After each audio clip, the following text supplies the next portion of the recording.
আপনি আমি নামাজ আদায় করব। আমাদের জন্য আল্লাহ ওয়াদা করেছেন যে নামাজ তোমরা দুনিয়াতে বসে আদায় করবে এবং এই নামাজের বিনিময়ে আমি তোমাদেরকে বেহেশত দেব। সুবহানাল্লাহ। কিন্তু এই নামাজের আগে যে আপনার আমার যে কাজ আছে ওযু, এই ওযুর মাধ্যমে আল্লাহ অনেক গুনাহ আমরা ধরে দিয়েছি। সুবহানাল্লাহ। সম্মানিত তাহলে দেখেন একের বিনা আপনি দুই পাচ্ছেন। আমরা অনেকে যখন কোনো দোকানে খরিদ করতে যাই, কোনো দোকানে যখন কোনো কিছু কিনতে যাই, তখন যদি কোনো দোকানে দেখি যে একটা মালের সাথে আরেকটা মাল ফ্রি, তাহলে আমরা কি ওই মালটা নেওয়ার চেষ্টা করি?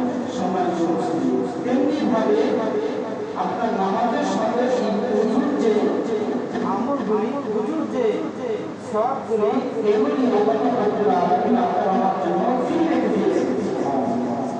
সম্মানিত উপস্থিতি, আল্লাহ রাব্বুল আলামিন এই ওযুর ভিতরে 4টি ফরজ রেখেছে এবং 15টি সুন্নাত রেখেছে, 1 মুসলমান রেখেছে।